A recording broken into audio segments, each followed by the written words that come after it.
Hello guys, welcome to my vlog video. তো এটা ছিল হচ্ছে শিবরাত্রির দিন রাত্রের বেলা ভিডিও। তো এখানে আর কি আমার মামা বাড়িতে সবার নিমন্ত্রণ ছিল একটা শিব ঠাকুরের পুজোর বাড়িতে। তো আমার মামি মাসি আর দিদা কেউই আসেনি, আমরা সব ভাই বোনরা মিলে সবাই এসেছিলাম। তো এই যে এই মেলার সামনে দিয়েই আর কি ওই বাড়িটাতে যেতে হয়। মেলায় আজকে ভালো বাউল গান হওয়ার কথা ছিল, তো তার জন্য এখনো পর্যন্ত কোনো লোক আসেনি, স্টেজগুলো মানে সেট আপ করছিল। আর যারা বাবার মাথায় জল ঢালবে তারা আর কি ওইখানটায় লাইন দিয়ে দাঁড়িয়েছিল। দেখো প্রচুর বৌদি মা কাকিমা দিদারা এসেছিল ওখানে। তো আমার দিদিও গিয়ে লাইন দিয়েছিল ওখানটায়, যেহেতু আমার দিদি শিবরাত্রি করছিল। আর এই যে আমার ভাই আগে আগে হাঁটছিল, ভাই আর আমার মামার বড় মেয়ে আগে আগে হাঁটছিল, আর আমি আর আমার মামার মেজো মেয়ে আর দিদির মেয়ে একসাথে হাঁটছিলাম। আর এই যে আর কি আমার লুক, আমি বিকেলবেলা শাড়ি পরে এর আগে ঘুরে এসেছিলাম, তো তারপরে শাড়ি চেঞ্জ করে এইটা পরে পরে যাচ্ছিলাম আর কি ওখানটায় পুজো বাড়িতে। আর পুজো বাড়িতে গান চলছিল, তার জন্য আমি ভয়েস ওভার দিচ্ছি এখানটায়। গিয়ে দেখলাম লোকজন তখনও খাচ্ছে আর কি, ব্যাচগুলো ফাঁকা হয়নি। তো আমার একটা মামি হয় আর কি পাড়ার, তো ওই মামিটা গিয়ে বলেছিল আমাদের জন্য দুটো টেবিল রাখতে।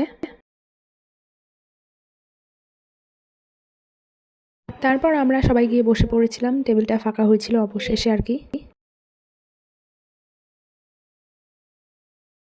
তারপর আমাদের দিয়ে দিয়েছিল পাতে খিচুড়ি, যেটা আমার খুবই প্রিয় একটা প্রসাদ। এমনিতে আমার সব রকম প্রসাদই প্রিয়, কিন্তু খিচুড়িটা আমার খুব বেশি প্রিয়। এখানে আমি ভয়েস ওভারই রাখছি, তার কারণ গান বাজছিল যেহেতু, তার জন্য কপিরাইট পড়ে যাওয়ার প্রবলেম আছে, তার জন্য। খিচুড়ি দেওয়ার সাথে সাথে দিয়ে দিয়েছিল আলুর দম, দেন দিয়ে দিয়েছিল পায়েস। তো তারপরে আমাদের খাওয়া দাওয়া কমপ্লিট হয়ে গিয়েছিল। আর যেহেতু পরের দিন বাড়ি চলে যাবো, তো মা বাড়ি গিয়ে আবার 1.5 ঘন্টার মতো বসে আবার এসেছিলাম মেলায়, এসে আবার এখানে খেয়েছিলাম এগরোল আর নিয়েছিলাম পাঁপড়। তো এটা ছিল পরের দিন সকালবেলা 6টার সময় আমরা বের হয়ে গিয়েছিলাম বাড়ির উদ্দেশ্যে। We are way to home. আর পিছনে আমার মাসি আমাদের এগোতে আসছে। রৌমরে ওর বলে গরম লাগে। চল হ্যাঁ। তো বোনও একই সাথে বের হয়েছিল স্কুলে যাবে বলে, ওদের মর্নিং স্কুল হয়। তো বোন আর ভাই একই সাথে সাইকেল চালিয়ে আসছিল, আর আমি এখানে একা টোটোতে উঠে গিয়েছিলাম।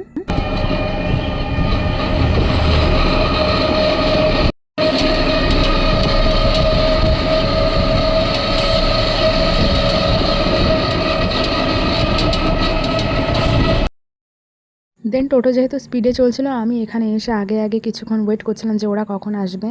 তো আমি দাঁড়িয়ে থাকার 10 মিনিট পর তারপরে ওরা এসেছিলো। তো তারপর এখান থেকে ব্রিজটা আর কি ক্রস করতে হয় হেঁটে হেঁটে। ব্রিজের ওই পারে আমার বোনের স্কুল, তো হেঁটে হেঁটে যাচ্ছিলাম আমরা। যাচ্ছে মানে আমার সাথে, ও স্কুলে যাচ্ছে, তো একটুখানি রাস্তা যাবে। 6:30 অথবা 6:40 একটা পাবোই। ওরে বলছি 6:30 একটা পেতেও পারি, নাও পেতে পারি। কটা বাজে? বাজে 6:15, আর 15 মিনিট হাঁটলে পেয়ে যাবো। কিন্তু যদি মানে হ্যাঁ যাবে দেখি। আর বিশ্বাস করো এই ওভারব্রিজটা আমার ক্রস করতে দারুণ লাগে। আর এখন ছিল ভোরবেলা, কুয়াশা দারুণ ছিল আরও। হয়ে গেছে পুরো আমার কানটা।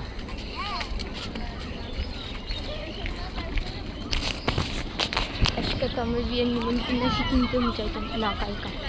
ওই তো সীমার, তাই তো সেটা তো অনেক দূর, সমঝ কিন্তু গয়া আমার मैं যাইতে দিত না, मैं समझ गया। এত দূরে যাওয়ার সম্ভাবনা নেই। তো তারপরে বোনু অন্য সাইড দিয়ে চলে গিয়েছিল ওর স্কুলের দিকে, আর আমরা চলে যাচ্ছিলাম হেঁটে হেঁটে স্টেশনের দিকে। রাস্তাটা পুরোই ফাঁকা। এমনি সময় এই রাস্তাটা পুরো ভিড় থাকে, মানে অল টাইম গ্যাঞ্জাম থাকে, বাট সকালবেলা ছিল বলে রাস্তাটা ফাঁকা ছিল, বেশ লাগছিল আলাদা রকম দেখতে। তারপর অবশেষে আমরা পৌঁছে গিয়েছিলাম স্টেশনে, দেন টিকিট কেটে নিয়েছিলাম তার আগে।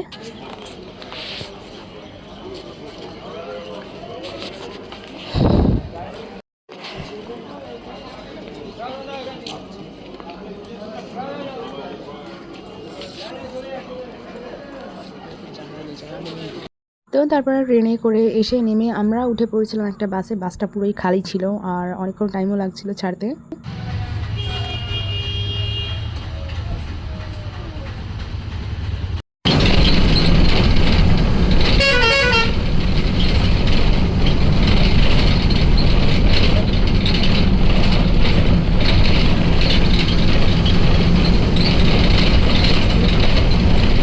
তো তারপর অবশেষে চলে গিয়ে এসেছিলাম বাড়ি, আর এসেই দেখলাম একটা বিয়ের কার্ড দিয়েছে আমার জেঠুর মেয়ের বিয়ে, মানে আমার বাবার পিসির ছেলের মেয়ের বিয়ে।